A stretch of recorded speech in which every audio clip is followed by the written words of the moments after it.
안녕하세요. 저는 지금 한 아이의 엄마로 평범한 인생을 살아가고 있는 40대 초반의 여자입니다. 평소 유튜브에 올라오는 사연 채널의 얘기들을 재밌게 듣고 있다가 우연히 30대 때의 일이 생각이 나서 이걸 한번 보내봐야겠다 싶더라고요.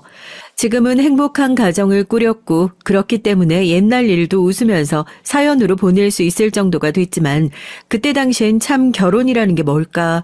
결혼이라는 게 단순히 사랑만 가지고선 되는 게 아니구나 싶어서 씁쓸하고 괴롭기도 했었습니다. 집신도 다 제 짝이 있다고 하잖아요. 평범하게 회사 생활하고 있는 남편과 행복한 결혼 생활을 시작하기 전 사실 전 한 번에 파혼 전적이 있어요. 그냥 파혼도 아니고 청첩장까지 다 찍어놓고 결혼식장까지 다 알아봐 놓고 결혼식이 엎어졌던 거니까 그야말로 온 집안이 뒤집어질 만한 쇼킹한 사건이었죠. 그런데 지금 와서 생각해보니 그런 과정들이 다 제 짝을 찾기 위한 남들보다 조금 고되고 힘들었던 하나의 과정이다 싶더라고요. 시작이 너무 길었나요? 그럼 제 얘기 시작해볼게요.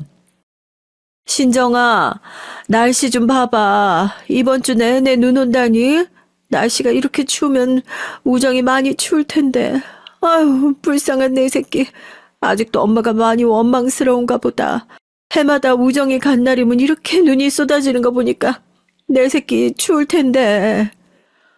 엄마 그런 소리 하지 마. 우정이가 왜 엄마를 원망해? 엄마가 무슨 잘못을 했다고. 우정이 따뜻한 곳에서 누구보다 행복하게 잘 지내고 있을 거야. 엄마가 이렇게 우정이 길 돌아올 때마다 속상해하는 거 보면 오히려 더 마음 불편해할 거야. 그러니까 그런 소리 하지 마. 남들은 무슨 선물을 받을까, 누구랑 행복한 시간을 보낼까, 설레고 두근대는 마음으로 기다리는 크리스마스 이브날이 저희 가족에겐 매년 돌아오는 사형 선고 같은 시간이었어요. 그날은 하나밖에 없던 제 여동생의 기일이었거든요. 여동생이 벌써 세상을 떠난 지도 20년이 훌쩍 넘었지만 자식을 잃은 부모 마음은 1년이 지나도 2년이 지나도 한결같이 아프기만 할 뿐이었습니다.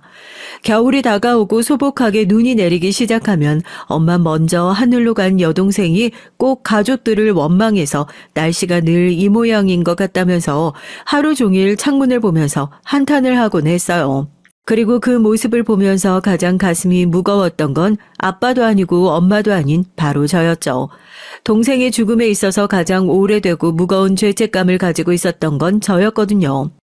사연을 쓰면서 어디서부터 얘기를 시작할까 떠올리다가 제 아픈 과거부터 끄집어내는 것이 맞다는 생각이 들었습니다. 동생은 저랑 2살 터울이었고 세상에서 가장 가까운 친구 사이였어요. 보통 연년생인 자매들은 서로 싸우기 바빴다는데 저랑 동생은 하루 종일 집에서 붙어 있고 주말이면 좋아하는 가수의 콘서트를 보러 다니거나 새로 개봉한 영화를 보러 다닌다고 둘이서 꼭 팔짱을 끼고 집 밖으로 나돌아다니게 바빴죠. 세상 누구와도 비교할 수 없는 가장 친한 단짝이었습니다.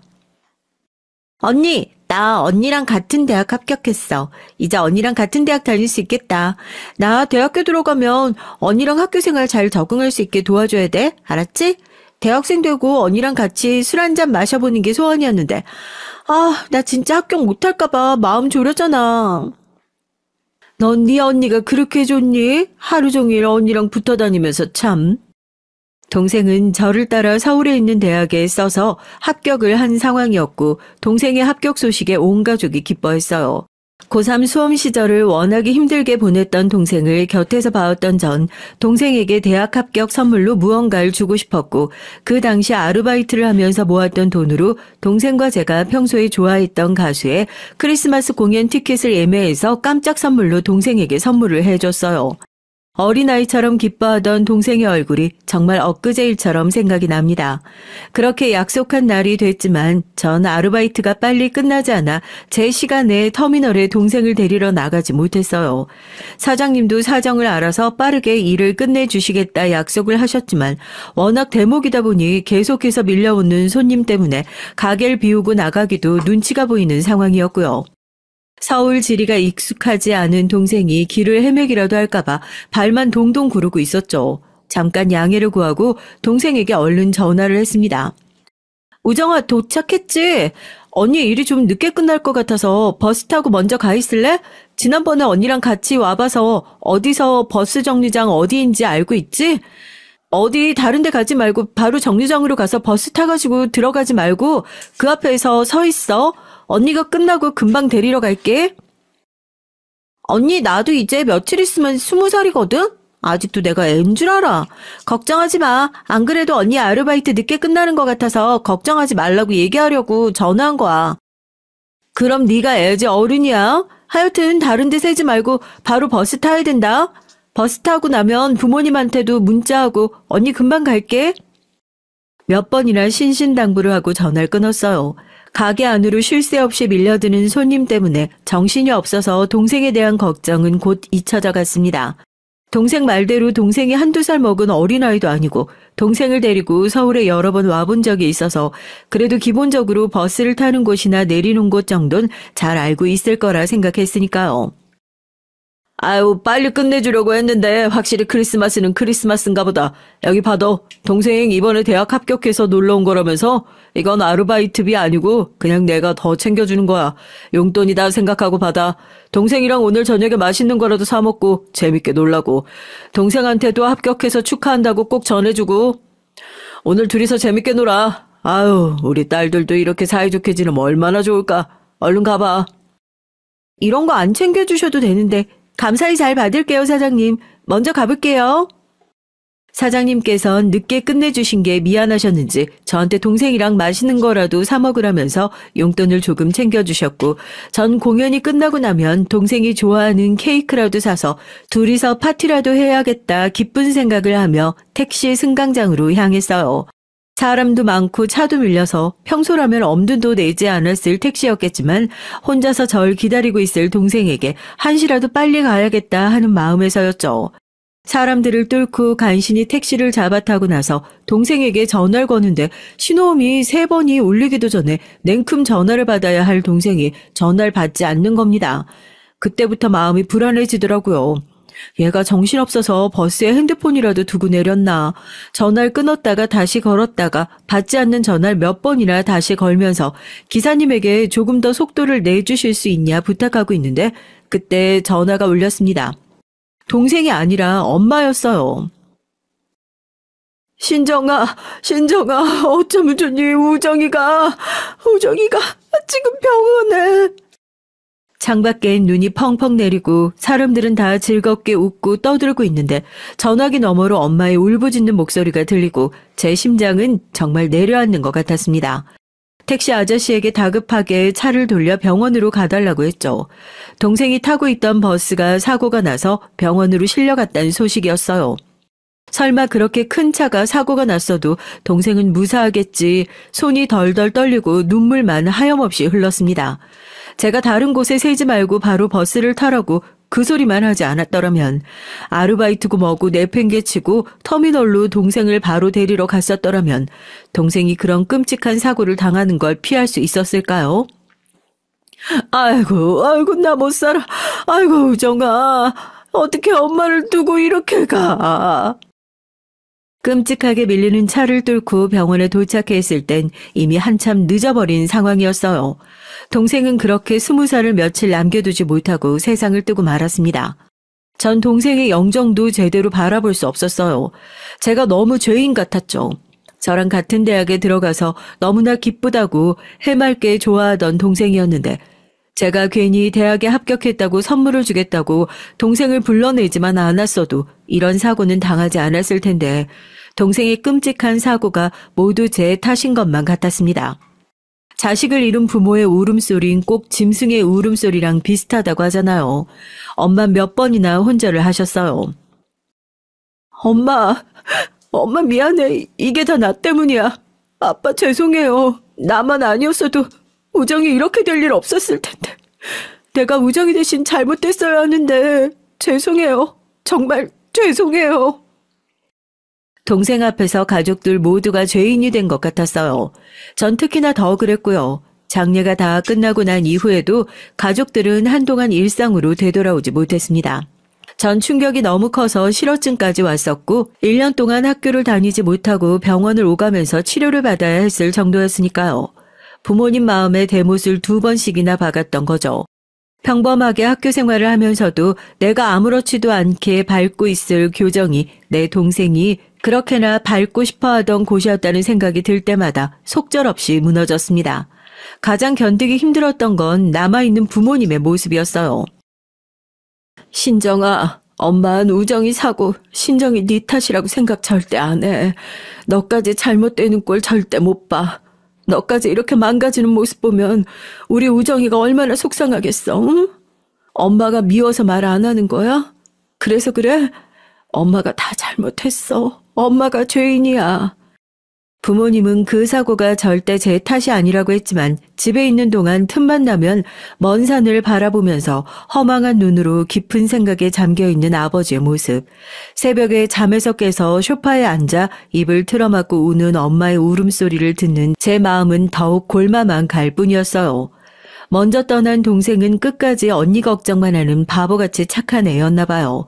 아무도 열지 못한 제 말문이 기어이 열렸던 건 꿈에 나온 동생이었습니다. 사고 이후로 제 꿈에 한 번도 나오지 않아 그렇게 내가 많이 원망스러운가, 내가 많이 미운가 미안한 마음뿐이었는데 일찌감치 잠에 든 제 꿈에 동생이 버스 정류장 벤치에 덩그러니 앉아있더라고요. 그 버스 타면 안 된다고 여기 좀 보라고 소리를 질러야 하는데 목소리가 나오지 않아 가슴만 퍽퍽 치고 있는데 동생이 금방이라도 버스를 잡아 탈 것처럼 벤치에서 서서히 일어나는 겁니다. 꿈인 줄 알면서도 마음이 너무 급해지더라고요. 우정아, 안 돼, 가지마. 가지마, 우정아. 순간 저도 모르게 목소리가 터져나왔고 자리에서 일어난 동생이 천천히 뒤를 돌아봤어요. 제가 항상 기억하고 있는 모습 그대로 환하게 웃으면서 말이에요. 웃는 모습이 참 다행이다 생각했습니다. 다행이다. 언니 말해서. 나 언니 안 미워. 먼저 가서 미안해. 건강하게 잘 지내? 손을 흔든 동생이 저 멀리 사라지고 전 그렇게 펑펑 울면서 잠에서 깼어요. 잠꼬대로 제가 동생 이름을 부른 건지 놀란 부모님이 제 방으로 달려오셨고 전 부모님의 품에 안겨 한바탕 더 눈물을 쏟아냈습니다. 엄마, 아빠, 우정이가 웃었어. 우정이가 나 안 밉대. 내가 안 밉대. 아이고, 하느님 아버지 감사합니다. 우리 딸 그동안 마음고생이 얼마나 심했을 거야.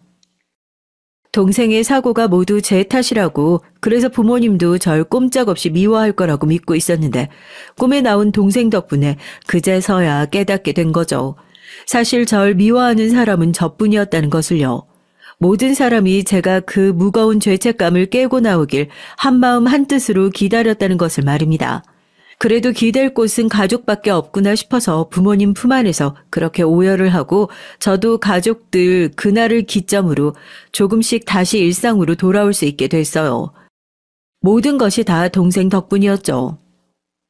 정말 괜찮겠어? 네가 많이 힘들면 1년 정도 더 쉬었다가 학교 돌아가도 괜찮아. 여기서 푹 쉬고 대학이 뭐 중요하니? 너 하고 싶은 거 천천히 찾아봐도 괜찮고. 아니야, 엄마. 나 진짜 괜찮아. 내가 우정이 못 가지. 더 열심히 살아야지. 신정아, 엄마도 아빠도 너한테 우정이 못 가지 살기 바라는 사람 아무도 없어. 너도 우리한테 똑같은 딸일 뿐이야. 그러니까 너무 마음에 부담 안고 살 필요 없다. 그냥 편하게 살아. 부모님께서 너무 일찍 학교로 돌아가는 것이 아니냐며 제 복학을 만류하셨지만 장녀로서의 책임감 때문이었을까요? 솔직하게 말씀드리면 먼저 떠난 동생의 몫까지 열심히 살아야 한다는 부담감이 있었던 것 같아요. 부모님께선 그럴 필요가 없다고 몇 번이나 말씀하셨지만 그날 이후로 저한텐 가족에게도 말하지 못할 남모를 비밀 같은 게 생긴 것 같았어요. 내 실수로 동생을 잃어버린 만큼 난 부모님에게 2배는 더 잘하는 딸이 되어야 한다. 동생 몫까지 더 잘하는 딸이 되어야 한다 하는 그런 책임감이요. 그때부터 제 성격도 조금은 달라지기 시작했죠. 동생이 있었을 때까지만 하더라도 장녀치곤 애교도 굉장히 많고 가족들에게 기대도 많이 기대고 그냥 평범했어요. 친구들이랑 노는 것도 좋아했고 아르바이트를 하는 이유도 친구들이랑 동생이랑 더 많이 더 재밌게 놀기 위해서 그랬던 거였고요. 실컷 놀다가 돈이 떨어지면 여유롭던 부모님에게 손을 벌리는 것이 당연스러운 딸이었죠. 누가 시킨 것도 아닌데 그렇게 살면 안 될 것 같다는 생각이 들더라고요. 달라진 건 그뿐만이 아니었습니다. 부모님의 허락을 받아 잘 다니던 대학을 관두고 간호대학에 재입학을 하게 됐어요. 간호사가 되어야겠다는 생각에서였죠.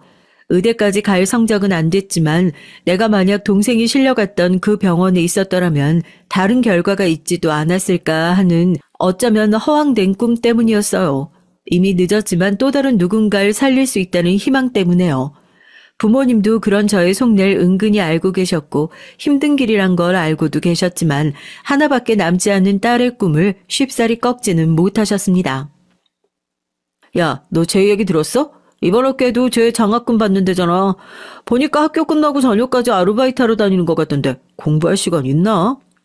딱 봐도 모르겠냐? 집이 못 살아서 받는 거겠지. 사는 애면 저렇게 아등바등 살겠어? 근데 난 좀 그렇더라. 애들이랑 잘 어울리지도 못하고 애가 좀 음침한 것 같고 난 좀 별로야. 몸이라도 힘들게 해야 마음이 덜 힘들 것 같아서 남들보다 배로 더 열심히 살았을 뿐이었는데 절 바라보는 주변의 시선은 그렇게 달갑지만은 않았어요.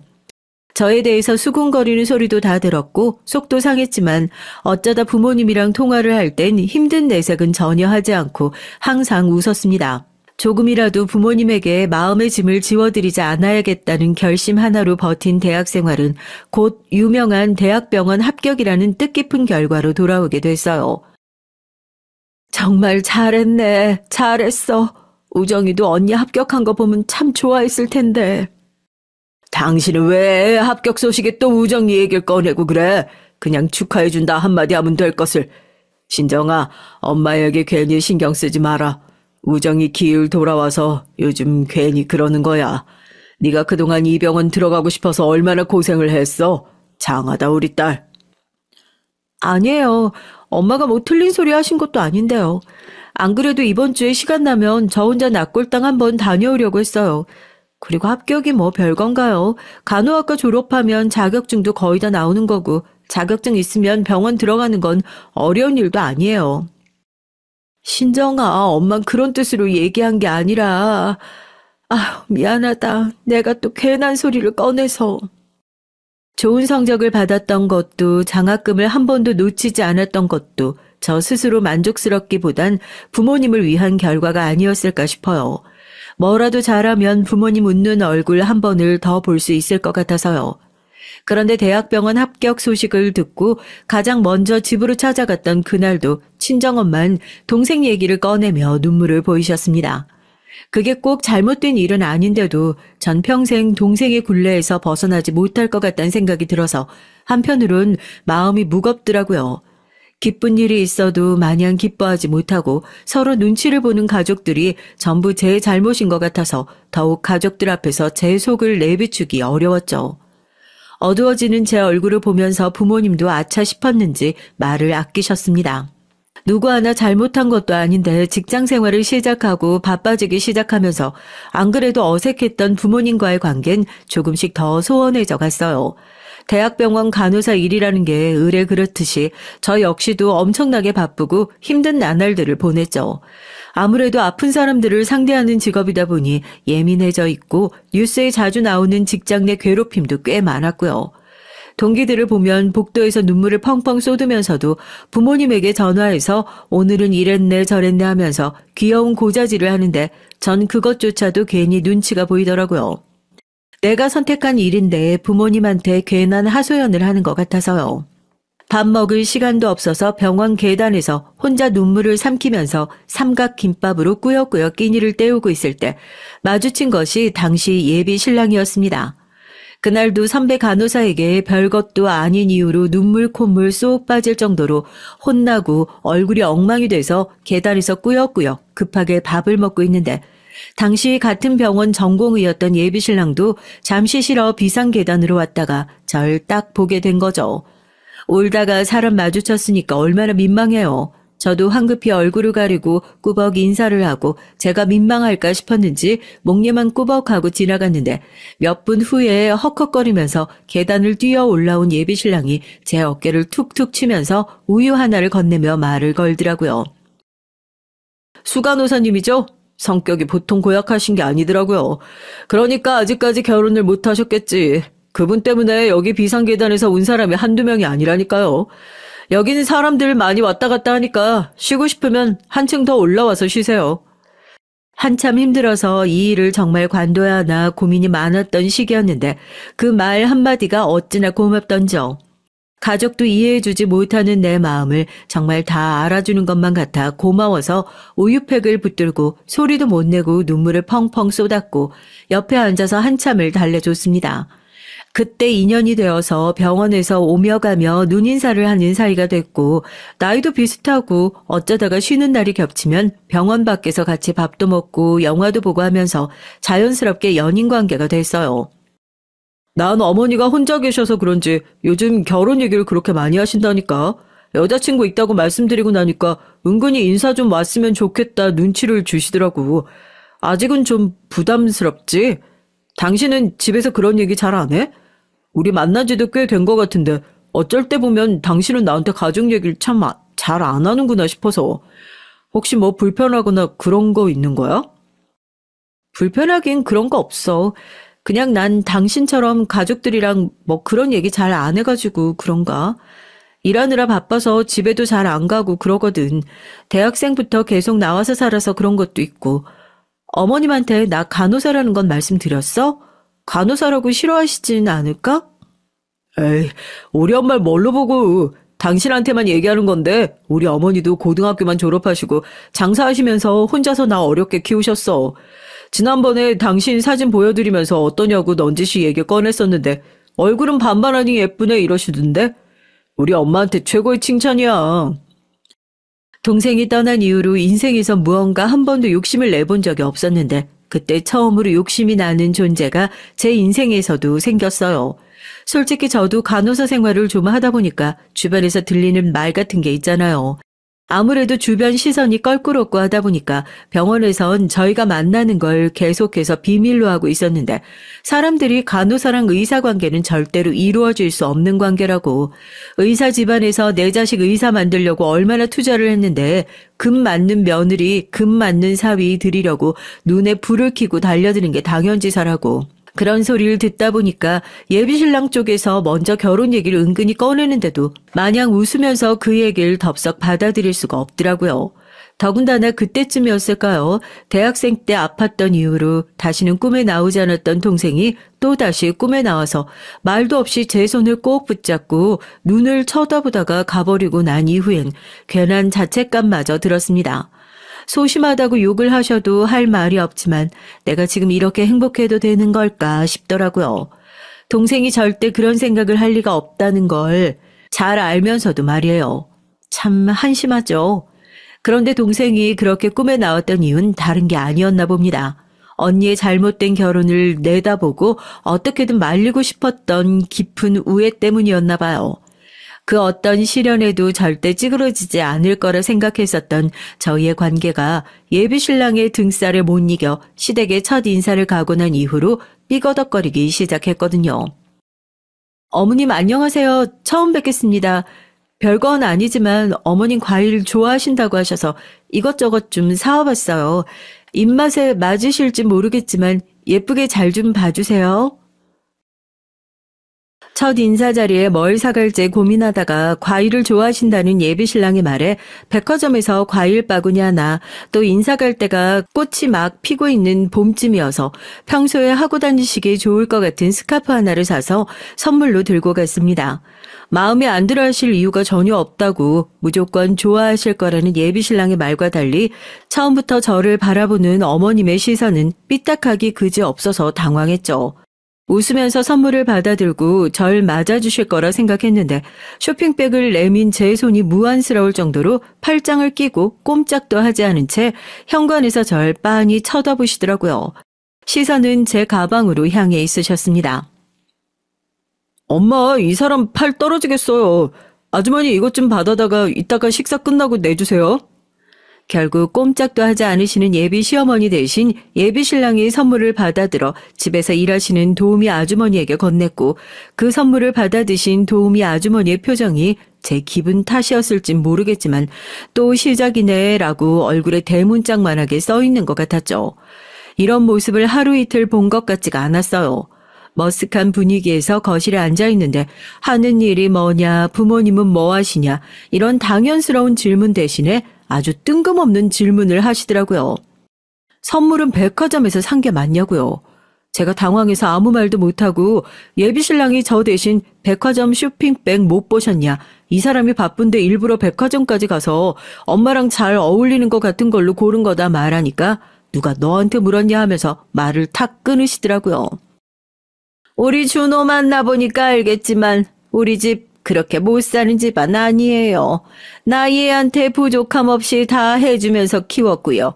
제일 좋은 것들만 해주면서 그렇게 키웠어요.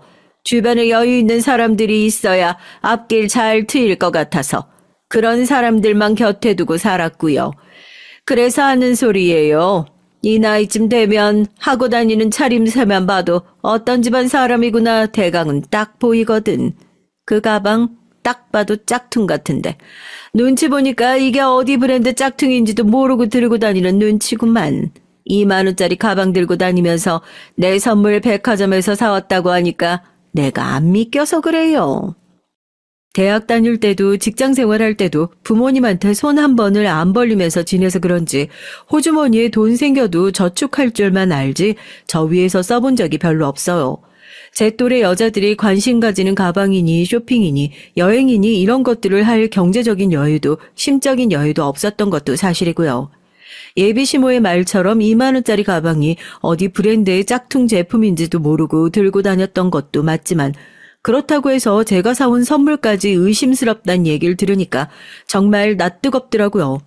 예비 신랑도 이건 아니다 싶었는지 어머니하고 말을 끊고요. 무슨 뜻으로 하신 말씀인진 이해했습니다. 첫 인사 오는 자리니까 제가 더 신경을 썼어야 했는데 부모님 손 안 벌리고 겸손하게 사느라 쓸 때 안 쓸 때 구분을 못했던 것 같아요. 선물은 정말 신경 써서 고른 것들이니까 오해 없이 받아주셨으면 좋겠습니다.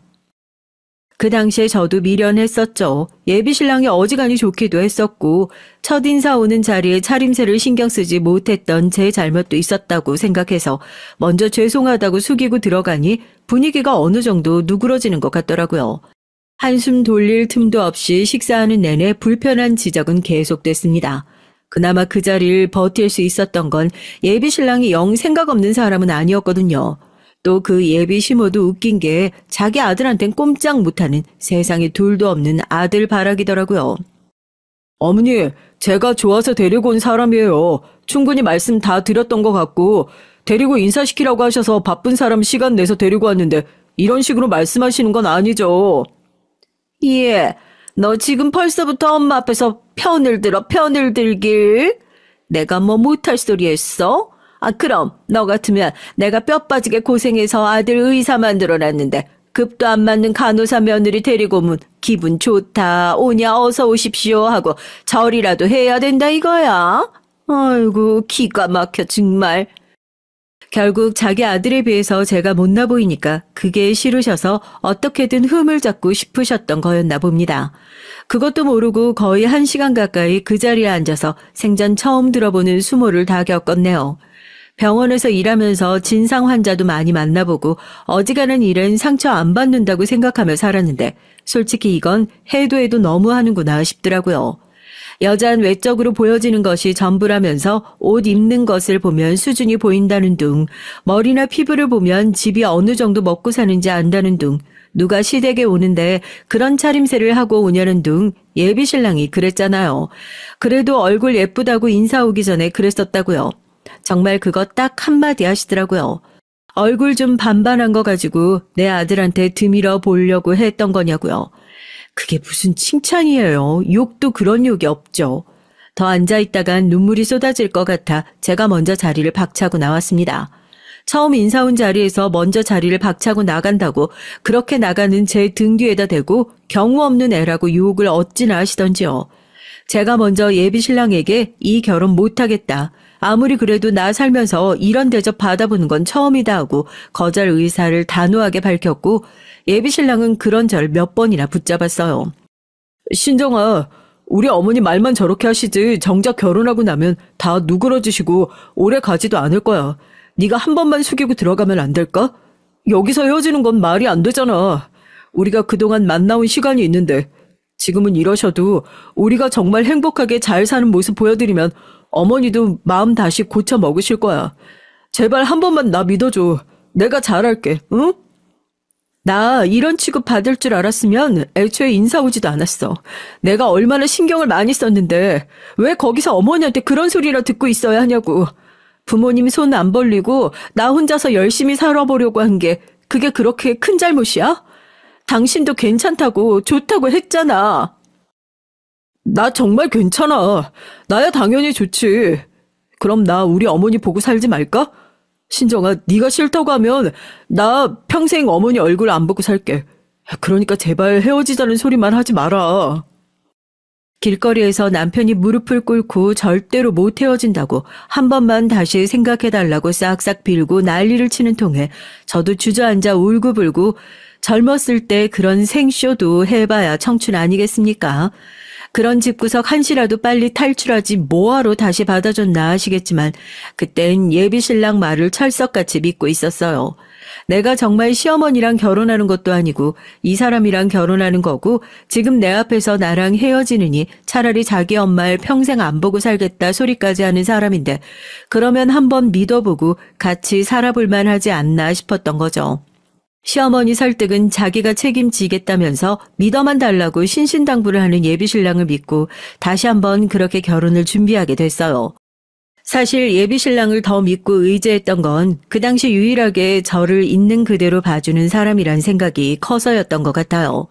가족들에게도 쉽게 터놓을 수 없는 내 속낼 편안하게 내려놓을 수 있는 사람이었고 결혼을 준비하는 과정에서 그런 모습이 보이니까 저희 부모님도 네가 드디어 제 짝을 만난 것 같다고 난 사위가 의사가 아니라 어디 변변찮은 직업 없는 노숙자라고 그래도 환영할 거라고 오죽하면 그런 말씀을 하셨으니까요. 부모님 눈에도 제가 예비신랑을 많이 좋아하는 것이 보일 정도였으니까 저희 집안 쪽에선 결혼을 반대하는 사람이 정말 아무도 없었습니다.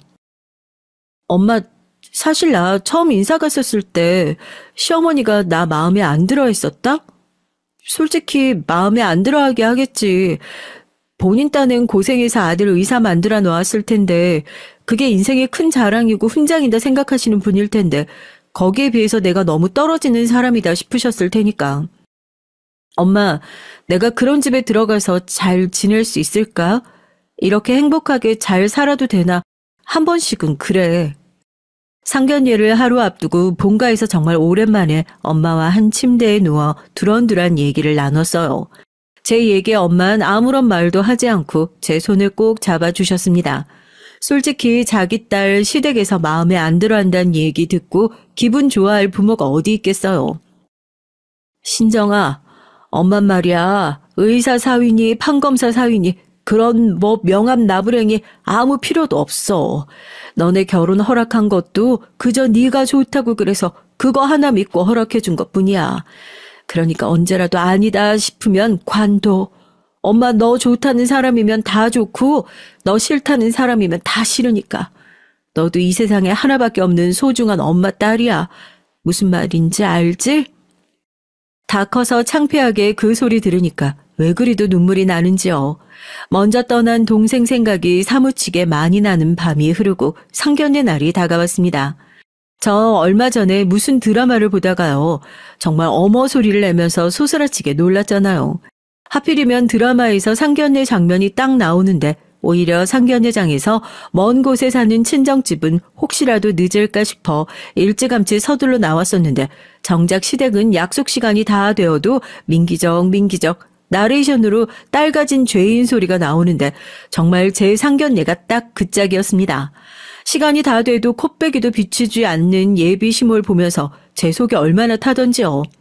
부모님께선 그렇게 동동거리지 않아도 된다고 무슨 사정이 있으시겠지 하면서 오히려 절 달래주셨지만 시작부터 앞으로 결혼 생활에서 제가 어떤 취급을 당할지 미리 보여주는 것만 같아 저 혼자 얼마나 애 같았는지 모르겠습니다.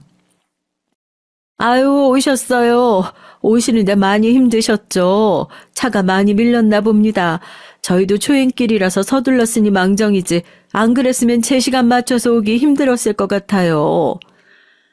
죄송해요. 장모님 장인어른 많이 기다리셨죠? 그러니까 내가 좀 서두르자고. 서두르긴 뭘 서둘러. 급한 사람이 일찍 와서 기다리는 거지. 예, 처음 뵙겠습니다. 시작부터 불편한 티를 팍팍 내면서 들어온 시어머니는 저희 부모님이 내민 손을 거들떠보지도 않고 저한테 옷 좀 걸어라 하고 코트 휙 벗어서 던져주고 자리에 앉아버리더라고요. 다른 게 아니라 부모님 보기 창피스러워서 빨리 그 자리를 피하고 싶다는 생각뿐이었습니다. 부모님 앞에서 저도 사랑받는 며느리 모습 보여주고 싶은 마음뿐이었는데 난 왜 이 모양 이 꼴일까 싶기도 했고요. 시어머니가 절 별로 마음에 들어하지 않는다는 걸 미리 알고 계셨던 친정 엄마만 다 이해한다, 다 괜찮다고 말해주는 것처럼 테이블 밑으로 제 손을 꼭 붙잡아 토닥여 주실 뿐이었습니다. 전 그게 더 비참하고 창피했지만 말이에요. 부모님 얼굴에 먹칠을 해도 이렇게 먹칠을 할 수가 없구나 싶고요. 솔직히 상견예장까지 제가 나오게 될 거라고는 생각도 못했어요. 딸 가진 부모가 죄인이라고 그러는데 아니요. 저 솔직히 다음 생에는 아들이 아니라 딸 낳아봤으면 좋겠습니다. 아유, 그럼요. 아들이랑 다르게 또 딸은 다른 느낌이 있어요. 얘가 좀 털털해 보이고 그래도 어찌나 사근사근하고 어른들한테 잘하고 하는지 병원에서 친절하다고 그렇게 칭찬 많이 듣고 다닌다고 하더라고요. 딸 같은 며느리다 생각하시고 대해주시면은 어머 눈치 없는 걸 누구 닮았나 했더니 엄마를 아주 쏙 빼닮았구나. 칭찬이 아닌데 죄다 칭찬으로 걸러 듣고 싶기라도 하신가 봐요. 그냥 저도 편하게 딸 낳아서 별 노력도 없이 대강 크면 크는 대로 놔뒀다가 의사사위 얻어가지고 시집 보내면 참 편하겠다 그런 생각이 들어서요. 엄마 제발 그만 좀. 여기까지 나왔는데 지금 무슨 소리 하시는 거예요? 죄송해요. 두 분 제가 대신 사과드릴게요. 저희 어머니가 너무 자리 생각 못하시고 무리한 말씀하신 것 같아요. 야, 내가 뭘 잘못했다고 이 사람들 앞에서 네 엄마를 그렇게 망신을 주길? 예, 상견예장까지 나왔으니까 제가 한번 제대로 말씀을 드릴게요. 그래서 친정에서는 뭐 해주실 수 있는데요? 의사사위 보면서 병원이라도 한 채 해주시게요? 딸이라고 하나 있으면서 이렇게 궁핍하게 키우는 환경 보니까 사위 얻었다고 뭐 대단한 거라도 해주실 것 같지도 않은데 뭘 그렇게 잘나신 분들처럼 꼿꼿하게 고개 세우고 앉아서 유세 떨고 계시냐 이 말입니다. 저 살면서 한 번도 누구한테 성질 부려본 적이 없어요. 엄마가 오죽하면 어렸을 때 저 키우면서 전 크게 울어본 적도 없고 소리를 질러본 적도 없다고 정말로 딸 가진 부모가 죄인인 것도 아닌데 꼭 죄인처럼 고개를 숙이고 그냥 참자 하고 있는 친정엄마의 모습을 보니 정말 화가 머리 꼭대기까지 나더라고요. 그리고 그런 저의 꼭지를 확 돌아버리게 하는 시어머니 한마디. 못 사는 주제에 감히 의사들을 노려요? 어디 상견이 아니었으면 여기 청담동에서 밥이나 제대로 먹어봤겠냐고. 나 원참 이런 수준 떨어지는 집안이랑 결혼은 무슨 결혼? 화를 참는 듯이 눈을 질끈 감는 엄마의 표정을 보고 저 그대로 식탁 위에 있는 물컵 들어서 예비시모 머리 위로 화끈하게 부어버렸습니다. 자리에 있는 사람들이 다 경악을 했죠. 상견례 자리에서 예비 시어머니 머리에 물 끼얹은 것도 대박인데 그 물을 끼얹은 사람이 저희 엄마도 아니고 저희 아빠도 아니고 살면서 누구한테 화 한 번 낸 적 없이 순하게 살기만 했었던 바로 저였으니까요. 뭐? 못 사는 주제? 당신처럼 졸부인 거 티내고 싶어서 겉에다가 명품 둘둘 안 감았을 뿐이지 우리 집도 먹고 살 만큼은 충분히 벌어. 뭐? 청담동에서 밥이나 제대로 먹어본 적 있어? 저기 보이는 저 건물이 우리 아버지가 내 명의로 물려주신 빌딩이다. 뭐? 뭐라?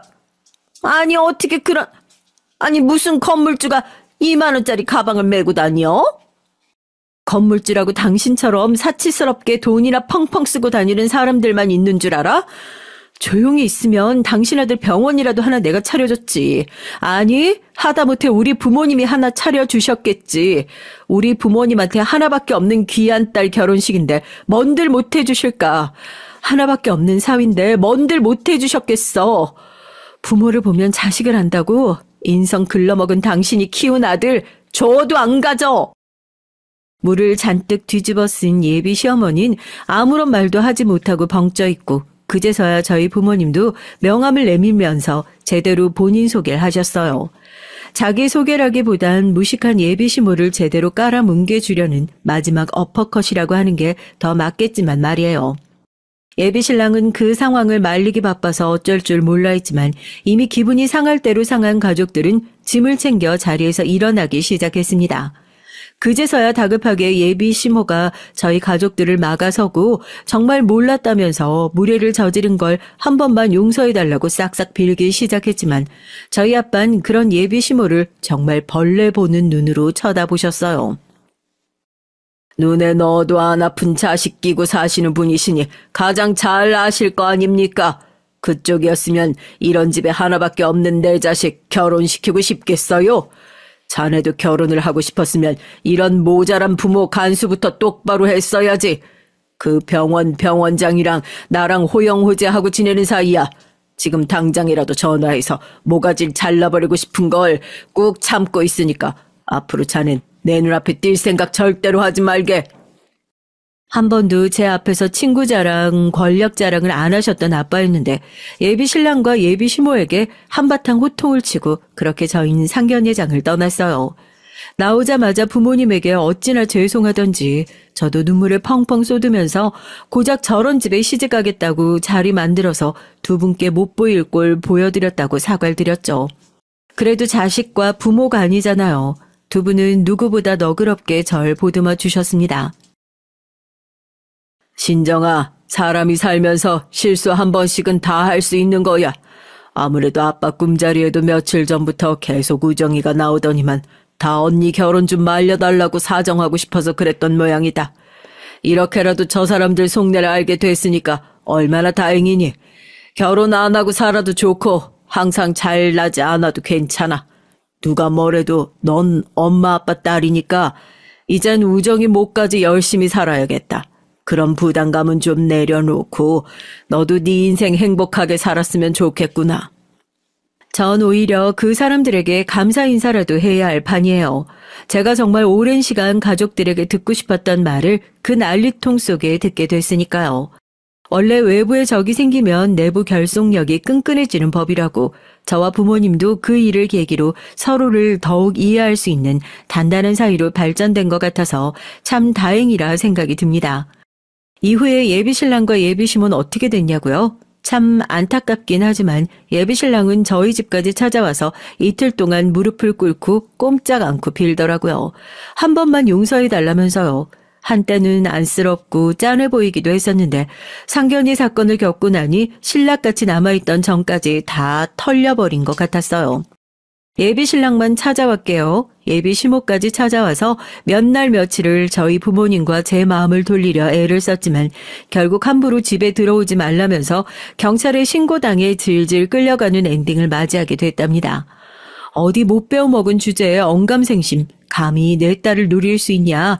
남의 수준 따지고 챙기기 전에 본인 수준이나 위치부터 제대로 파악하고 개념이랑 인성 좀 챙기면서 살라고 호되게 혼나고 돌아가게 됐어요. 집신도 다 제 짝에 있다고요. 그렇게 헌신 같은 한때는 제 시댁이 될 뻔했던 사람들을 확실히 짝이 아니었던 모양입니다. 그 사건을 겪고 나서 이제 다시는 결혼을 하지 않을 거다, 남자도 만나지 않을 거다 다짐했었는데 전 결국 부모님의 주선으로 지금의 남편을 만나게 됐고 그때와 비교하면 정말 비교도 되지 않을 정도로 순탄한 결혼 준비 과정을 거쳐서 결혼 생활을 하고 지금은 한 아이의 엄마로서 인생을 살아가고 있습니다. 지금은 뱃속에 둘째를 가지고 있고 곧 출산 준비까지 하고 있네요. 결혼 준비를 하면서 다니고 있던 병원은 관두게 됐지만 병원에서 같이 일하던 동기들에게 전해 들은 소식으론 예비신랑은 저와 파혼을 한 이후에 예비시모와의 사이가 완전히 어그러져서 힘든 나날들을 보냈다는 후일담까지 있었답니다. 인간 대 인간으로서 보면 참 안쓰럽긴 하지만 그런 부모 밑에서 태어난 것도 죄라면 죄겠죠. 부디 그 사람도 다음 생엔 제대로 된 부모 밑에서 자라 행복한 결혼 생활을 할 수 있길 다 지나간 과거의 추억을 회상하며 빌어봅니다. 안녕하세요. 전 곧 50을 맞이하는 여자입니다. 이 나이 정도 먹으면 어디를 가나 사람들이 당연하다는 듯 물어요. 애들은 몇 살이냐, 남편은 뭐라냐. 그럴 때마다 제가 나는 남편도 없고 자식도 없어요 라고 하면 다들 너무 놀라요. 저더러 그 나이에 남편도 없고 자식도 없는데 도대체 무슨 낙으로 사냐고들 하더라고요. 나중에 나이 들면 외로워서 어쩌려고 그러냐고요. 사실 저도 40대 중반까진 마음이 초조하고 조급하고 그랬어요. 정말 이대로 혼자 살다가 늙어 죽는 건 아닌가 겁도 났고요. 그런데 50을 얼마 남기지 않은 지금 시점엔 오히려 잘 됐다는 생각이 드네요. 남편도 자식도 없는 제 인생이 다행이다 싶어요. 그렇다고 제가 결혼을 아예 못한 건 아니에요. 35살 때 결혼하긴 했습니다. 혼인신고는 안 하고 1년도 못 살고 헤어졌어요. 그 남자를 만난 건 친구들이랑 부산으로 여행 갔다가 추억을 쌓게 타고 간 나이트에서 만났습니다. 그 나이 먹을 때까지 나이트라고는 가본 적도 없었는데 30대 중반에 처음 가본 나이트에서 남자를 만나 결혼까지 하게 된 거 있죠. 남자는 부산 사람이고 전 서울에 살다 보니 사실 연락처를 주고받으면서도 다시는 볼 일 없겠다 싶었어요. 거리가 멀어도 너무 머니까요. 그런데 얼마 뒤 남자가 서울에 일이 있어서 올라왔다면서 저에게 연락을 먼저 했더라고요. 서울에 면접 보러 왔다가 잘 안 돼서 술이나 한잔 하려고 했는데 그 순간 진영 씨 얼굴이 딱 떠오르지 뭐예요. 제가 나이만 먹었지 연애도 많이 못해보고 워낙 쑥맥이에요. 그러다 보니 남자가 조금만 잘해주고 신경 써주면 금방 넘어갑니다. 결국은 그날 하루 종일 남자와 전 데이트하고 부산으로 내려갔죠. 그 이후 저와 남자는 매일 연락을 하며 지내다 자연스레 연애를 시작했습니다. 오랜만에 하는 연애다 보니 전 너무 설레서 남자에게 푹 빠져 있었죠. 남자도 서울에 올라오고 저도 부산에 내려가면서 애틋한 장거리 연애를 했어요. 남자는 만날 때마다 서울로 올라오고 싶어 했고요. 어떻게든 서울에서 일자리 찾아서 서울에 터 잡고 살고 싶은데 서울에 올라가 뭐라도 해보려고 해도 월세가 비싸도 너무 비싸. 남자가 처음 서울에 면접을 보러 오겠다고 마음 먹었을 땐 단순히 서울에 취직되면 한번 살아보자 정도였답니다. 그런데 막상 서울에 직접 와서 보니까 서울이 너무 좋아서 하루라도 빨리 서울에서 취직해 살고 싶대요. 그래야 저랑 결혼도 한다고요. 이왕 말 나온 김에 내가 그냥 진영이네 집에 들어가서 살까? 남자는 제가 너무 좋다면서 하루라도 빨리 서울에 올라오고 싶다고 했어요. 그러면서 이럴 바엔 그냥 제가 사는 집에 들어와서 같이 살자고 하더라고요. 처음엔 저도 그냥 하는 소리겠거니 했어요. 부산에 일도 있고 서울에서 취직이 될지 안 될지도 모르는데 어떻게 그렇게 계획도 없이 갑자기 올라와. 이런 말을 하면 다들 저에게 손가락질 하겠지만 사실 전 남자친구 말대로 하고 싶었어요. 제 나이도 나이고 이미 서로 마음도 통한 상태인데 남자친구를 집에서 지내게 하는 게 뭐가 문제인가 싶었죠. 하지만 남자친구에게 당장 서울로 올라오라고 자신 있게 말할 수 없었습니다. 저에게도 문제가 있었거든요. 사실 당시에 살던 집이 내 집이 아니에요. 그 집은 부모님이 사시던 집이었어요. 어머니는 제가 고등학교 때 돌아가셨고 아버지께서 당시에 돌아가신 지 얼마 안 됐을 때예요. 그래서 언니들이 아버지 집을 부동산에 내놓은 상태였죠. 저에게 언니가 둘 있는데 둘 다 결혼해서 나가 사는 상태다 보니 집을 팔아 집값을 셋이 나누기로 했거든요. 집이 언제 팔릴지 모르는 상황에서 남자를 집에 들인다는 게 마음이 편하지 않았습니다. 언니들이 난리를 칠 게 안 봐도 뻔하거든요. 하지만 전 참지 못하고 남자친구를 서울로 불렀어요. 저도 장거리 연애에 이미 지친 상태에서 남자친구의 말을 계속 거절하기가 쉽지 않았습니다.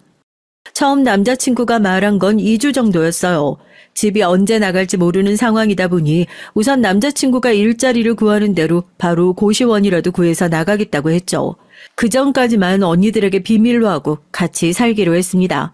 저와 남자친구의 동거 생활은 너무도 좋았어요. 마치 소꿉놀이처럼 너무 재밌었고요. 그렇게 2주만 살겠다던 남자친구는 저와 6개월 넘게 함께 살았습니다. 그러다 첫째 언니에게 들키게 돼서 남자친구가 집을 나가게 됐어요. 미친년, 도대체 나이를 어디로 처먹은 거야? 집도 절도 없는 것들끼리 아버지 집에서 살림을 차리고 살아? 그것도 언니들까지 속이고? 제가 할 말이 없는 게 제가 잘못하긴 했어요. 언니들 몰래 남자랑 산 것도 모자라서 부동산에 내놓은 집을 다시 안 내놓겠다고 제가 연락을 했거든요.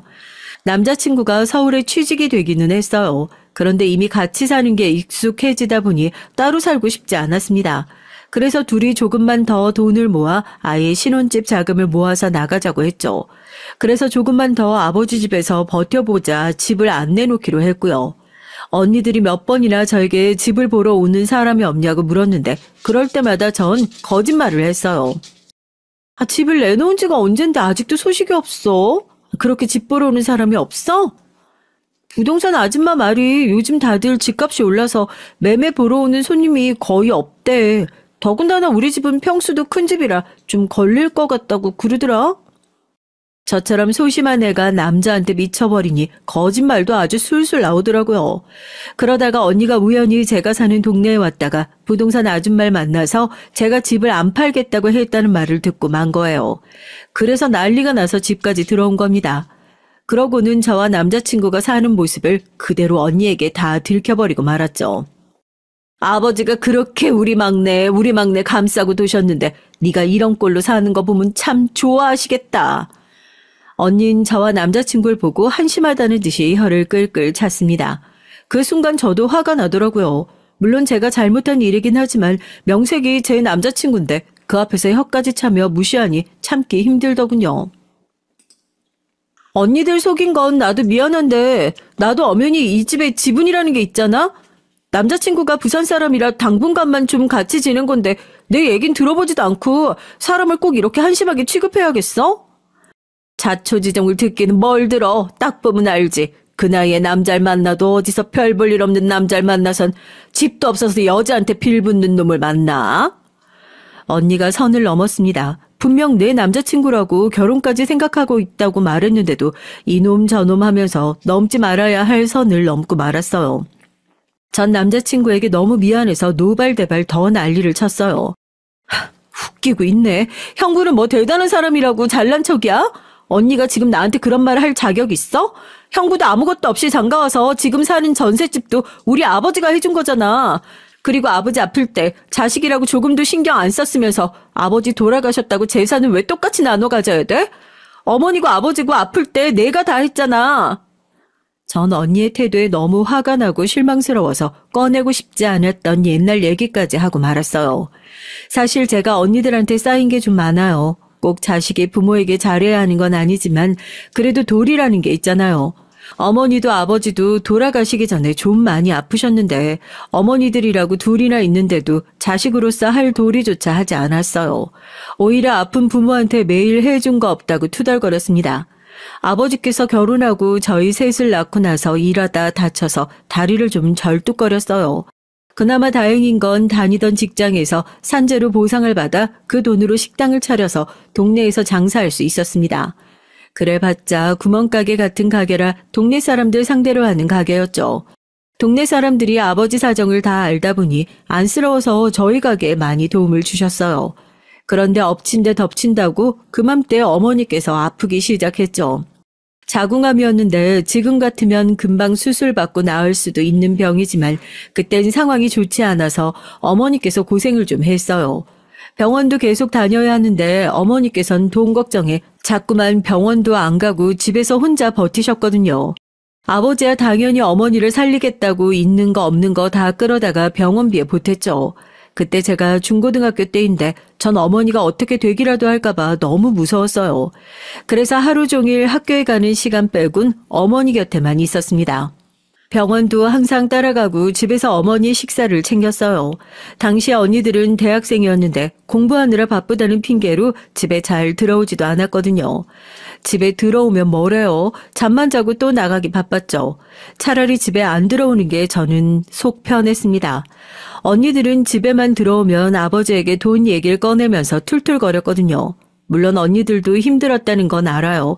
집안 형편이 좋지 않다 보니 아버지께서 학비에 생활비까진 다 도와주지 못했어요. 그래도 학비는 어떻게든 해주려고 노력하셨습니다. 주변에 꿔서라도 줬어요. 그런데도 언니들은 생활비 좀 자기들이 벌어서 쓴다고 매번 투덜거리고 생색을 냈습니다. 다른 부모들은 학비며 생활비 걱정 말고 공부만 신경 쓰고 하루라도 빨리 취직이나 하라고들 난린데 우리 집은 학비도 간신히 내고 있으니 알바까지 하면 공부를 어떻게 해? 나도 너희한테 돈 걱정하지 말라고 척척 도와주고 싶지. 근데 어떡하냐? 너희 엄마가 저렇게 누워있는데 어떻게든 살려야 할 거 아니야? 그러게 병원에 입원시키면 될걸 왜 자꾸 집에 데리고 와? 이제 하다하다 자식들이 부모 간호까지 하게 생겼잖아. 당시 어머니께서 항암을 받고 있었는데 엄마가 항암을 너무 힘들어하기도 했었고 병원비도 비싸서 주사만 맞고 집에 오길 반복했어요. 항암이라는 게 원래 버티기 힘든 치료다 보니 어머니는 항암 주사를 맞고 바로 집에 오면 하루 종일 토하면서 아무것도 드시질 못했습니다. 아버지나 전 그 모습을 보면 마음이 아파서 견딜 수가 없었는데 언니들은 학교 생활도 힘든데 집에 와서까지 그런 모습을 보는 게 힘들었나 봐요. 자꾸 어머니를 집에 데려오지 말고 그냥 병원에 입원시키라고 난리였습니다. 아버지 사정은 알지도 못하면서요. 언니들이 집에 와서 하는 게 뭐가 있다고 아버지한테 툴툴거려. 그렇게 싫으면 언니들이 돈 벌어서 나가. 당시 전 언니들이 싫었어요. 전 아버지께서 힘든 게 뻔히 보여서 용돈도 한 번 달라고 말한 적이 없었거든요. 그렇다 보니 매일 교복만 입고 다니고 학교에서 내라는 돈도 제때 못 내서 선생님에게 혼나고 친구들에게 놀림까지 받고 있었어요. 그런 상황은 전혀 알지도 못하면서 본인들 불만만 토로하니 철이 없다고 느껴졌어요. 어디 어린년이 뭘 한다고 어른들끼리 하는데 끼어들어? 넌 들어가서 공부나 해. 그 머리로 대학이나 가겠냐? 아버진 나가서 하루 종일 돈을 벌어야 하는 상황이니 어머니를 돌보는 일은 항상 제 차지였습니다. 물론 저야 어머니 옆에 있고 싶어서 제가 자진해서 한 일이긴 했지만 언니들이 조금이라도 도와줬으면 저도 혼자 힘들어하진 않았을 거예요. 당시에 저도 사춘기라 학교에서 친구들과의 관계도 굉장히 힘들었었고 금방이라도 죽을 것처럼 아파하는 엄마를 보는 것도 힘들었거든요. 하루 종일 일하고 들어와 쓰러지듯 잠드는 아버지도 너무 불쌍했고요. 그런 와중에 형제라고 둘이나 있는데도 집안에 아무 보탬도 안 되니 저도 모르는 사이 언니들을 원망하고 있었어요. 매일 돈 없다 투덜거리면서도 본인들 하고 싶은 건 다 하고 살았거든요. 매일 옷 사고 가방 사고 여행 다니고 할 건 다 했죠. 제가 언니들에게 한마디라도 하려고 하면 아버지께서 말렸습니다. 제일 좋을 땐데 얼마나 놀고 싶겠어. 그냥 내버려 둬라. 아버지가 못나서 자식들까지 고생시키는데 하지 말라고 할 수야 없지. 누가 놀지 말래? 아버지 혼자 너무 힘드니까 돈 있으면 약값이라도 좀 보태라는 거지. 어린 저도 동생의 아는 가게에서 일하고 조금이라도 돈을 벌면 다 아버지에게 드리고 있는데 다 큰 언니들은 아르바이트에서 번 돈을 가지고 매일 펑펑 쓰고만 다니니 얄미웠습니다. 아직 대학생인데 아르바이트에서 번 돈 달라고 아버지가 무슨 염치로 말해. 우리 막내도 공부하느라 힘들 텐데 괜히 설거지 아르바이트 같은 거 하지 마. 아버지가 다 알아서 할게. 아버진 저에게 너무 많은 걸 떠안으려고 하지 말라고 하시면서 절 안쓰러워하셨지만 반면 전 아버지가 더 불쌍하고 안쓰러웠어요. 성취도 않은 다리를 하고 매일 가게에 나가 하루 종일 사람들 시중이나 들고 아픈 아내 돌보느라 쉬는 날도 없이 사는 모습이 걱정됐거든요. 전 결국 고등학교를 졸업하자마자 바로 동네 백화점에 취직했습니다. 공부에 워낙 취미가 없기도 했고 하루라도 빨리 돈을 벌어서 아버지를 편하게 살게 해드리고 싶었거든요. 어머니는 5년을 꼬박 고생하시다가 돌아가셨어요. 어머니가 돌아가신 이후 아버지는 하던 가게를 접고 아는 분과 조금 더 큰 식당을 냈죠. 그럴 수밖에 없었던 게 아버지에게 빚이 있었어요. 아버지께서 언니들에겐 말하지 말라고 했지만 어머니 병원비에 언니들 학비까지 감당하느라 여기저기 쌓인 빚이 많더라고요. 그럴 만도 했죠. 코딱지만한 가게에서 벌면 얼마나 벌겠어요.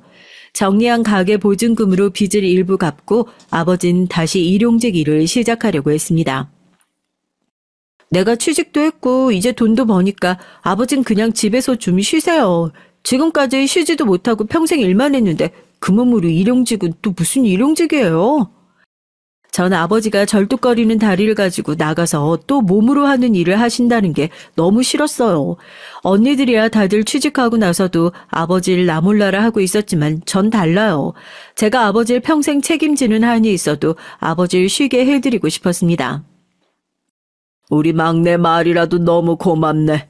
근데 나 아직 젊어. 딸이 셋이나 있는데 셋 다 시집 보내려면 부지런히 벌어야지. 우리 시집을 아빠가 왜 보내줘? 다 컸는데 우리가 알아서 하는 거지. 전 아버지에게 이제 더는 힘든 일 하지 마시고 마음 편하게 둘이 살자고 했어요. 제가 철이 없는 건진 몰라도 전 결혼 같은 거 안 해도 평생 아버지랑 둘이 살면 행복할 것 같았거든요. 그러던 중 동네에 아버지를 잘 아는 분이 새로 크게 갈비집을 여는데 아버지께 같이 장사를 해보자고 제안을 주셨나 보더라고요. 아버지께서 오래 장사를 하시기도 했고 음식 솜씨가 좋은 편이라 스카우트하고 싶다고요.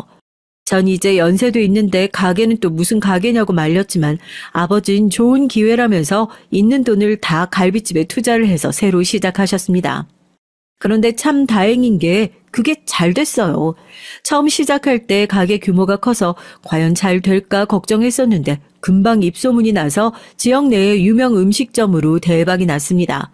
그 덕분에 집도 사고 언니들 시집도 다 보냈죠. 저도 제 밥벌이는 스스로 하다 보니 그때부턴 집안 사정이 확연히 좋아지더라고요. 쉬는 날이면 저와 아버지 둘이 앉아서 소주 한 잔씩 마시곤 했는데 그럴 때마다 아버진 어머니 얘기를 했습니다. 이렇게 큰 집도 사고 너희 언니들 시집가서 잘 사는 모습 보면 너희 엄마가 얼마나 좋아했을까. 우리 막내가 돈도 잘 벌고 시집갈 나이 됐다고 그러면 놀라서 엄마가 펑펑 울지도 몰라.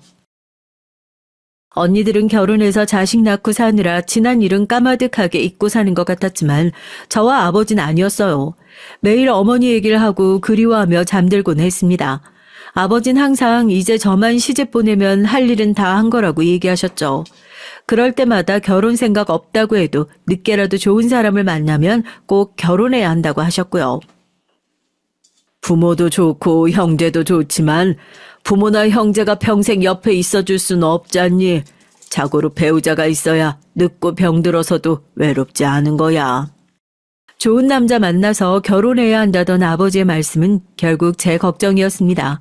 언니들이야 시집가서 다 남편이 있지만 전 아버지께서 돌아가시면 혼자 남게 되니 그게 걱정이셨나 보더라고요. 아버진 끝까지 제 걱정만 하시다가 돌아가셨어요. 아버지께서도 암이었습니다. 위암이었는데 병원에서 진단을 받고 나서도 가족들에게 몇 달이나 얘기를 안 하셨어요. 제가 걱정할까봐 혼자 계속 병원에 다니셨나 보더라고요. 그러다가 제가 아버지 핸드폰에서 우연히 병원 예약 메시지를 보게 돼서 알게 됐죠. 그때 제가 아버지 앞에서 얼마나 울었는지 몰라요.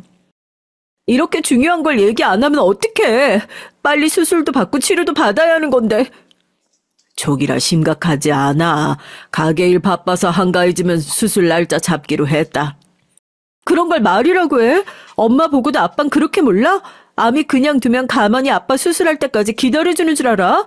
전이 되면 얼마나 위험한데. 당장 나랑 병원부터 가. 얼른. 아버지는 심각하게 생각하지 않았어요. 이미 나이도 먹을 만큼 먹었으니 아픈 게 당연하다고 하셨죠.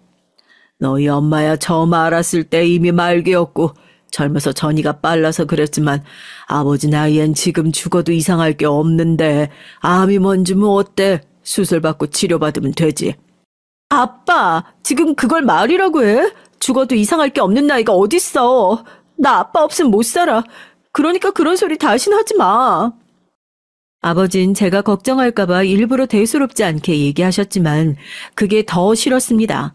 차라리 어머니처럼 아프면 아프다, 힘들면 힘들다 말했으면 좋겠어요. 하지만 아버진 본인이 아픈 상황에도 제 걱정만 하셨어요. 아무래도 제가 어머니가 아팠을 때 나이가 어려서 언니들보다 많이 힘들어했던 걸 누구보다 잘 아시다 보니 그러신 것 같아요. 아버진 수술을 받고 3년 넘게 치료를 받으시다가 돌아가셨습니다. 어머니께서 아팠을 때도 많이 힘들었지만 전 아버지가 아픈 모습을 보는 게 더 힘들었어요. 언제나 든든하고 멋있었던 아버지가 살이 쪽 빠져서 병실에 누워있던 모습은 지금도 생각하면 눈물이 쏟아집니다. 아픈데도 아프다는 말씀 한 번 안 하시고 힘들단 소리도 한 번을 안 했거든요. 항상 괜찮다, 걱정하지 말아라, 들어가서 자라, 밥 먹어라, 제 생각만 하셨죠. 세상 착해 빠진 우리 막내. 나 죽으면 다시는 고생하지 말고 너 하고 싶은 것만 하면서 살아. 아버지가 모아둔 돈 다 주고 갈 테니까. 전 아버지가 병원에 입원할 때마다 휴가를 쓰다가 나중엔 더 휴가를 쓸 수가 없어서 10년 넘게 다닌 백화점을 그만두고 병간호에 힘썼어요. 그때가 이미 병원에서 손쓰기 힘들다고 했을 때라 앞으로 아버지 곁에 더 있고 싶어도 못 있을 것 같아 결단을 내렸습니다. 당시 아버지가 언제 떠날지 모른다는 것만으로도 힘들었었는데 언니들과의 관계 때문에도 전 힘들었어요. 그때 언니들과의 사이가 많이 벌어졌거든요. 처음부터 언니들에게 서운했던 게 아버지께서 암이라는 얘기를 듣고도 언니들은 한숨만 쉴 뿐 크게 어떻게 해야 할지 상의할 마음이 없어 보였습니다. 우선 항암 먼저 하고 수술 날짜 잡기로 했으니까 돌아가면서 병원 모시고 가자. 다 안 되면 그땐 내가 간병인 알아볼게. 누구도 어떻게 할지 나서질 않으니 제가 먼저 얘기를 꺼냈죠. 아버지야 신경 쓰지 말라고 본인이 다 알아서 하겠다고 하셨지만 연세도 많으신 분이 알아서 해봐야 어떻게 하실 수가 있겠어요. 더군다나 제 성격상 아버진 생판 남에게 맡겨두곤 일도 손에 잡히지 않을 것 같았습니다. 돌아가면서 병원에 모시고 가자니? 우린 애가 3살인데 걔를 데리고 병원을 어떻게 가? 어린이집은 늦게라도 끝나지. 우리 애들은 초등학생이라 밥만 먹으면 집에 오는데 병원을 어떻게 모시고 가니? 그냥 우선 택시 타고 다니시라고 하고 입원할 땐 간병인 쓰자.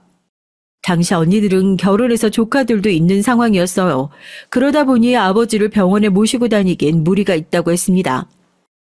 무조건 우리가 다 하자는 게 아니라 서로 상황에 맞춰서 우리가 할 수 있는 건 우리가 하자는 거야. 간단한 치료나 검사는 애들 어린이집 가거나 학교 갔을 때 잠깐 언니들이 봐줄 수 있잖아. 이번 땐 내가 최대한 휴가 내볼게. 병원이라는 게 쉽지 않죠. 원래 식구 중에 한 사람이 아프기 시작하면 온 가족이 다 힘듭니다. 어머니 때 겪어봐서 누구보다 잘 알아요. 하지만 우린 자식도 셋이고 언니들이 결혼해서 형부들도 있잖아요. 아버지가 도와달라 먼저 하시는 성격도 아니니 우리가 할 수 있는 부분만 나눠서 하면 되는데 시작부터 아무것도 못하겠다는 식으로 나오니까 속이 상하더라고요. 그거야 네 생각이지. 아버지가 거동을 못하시는 것도 아니고 혼자서 다 할 수 있는 일까지 우리가 어떻게 신경을 써? 네가 애가 없어서 그러는데 나도 내 자식 뒤치다꺼리 하느라 힘들다.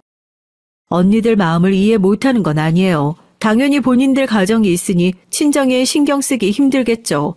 전 무조건 아버지 일에 신경 쓰는 게 아니라 의견을 내본 겁니다. 그런데도 언니들은 의견은커녕 일절 신경 쓰지 못한다는 식이었어요. 시작부터 딱 잘라 못하겠다고 하니까 저도 더는 얘기하지 않았습니다.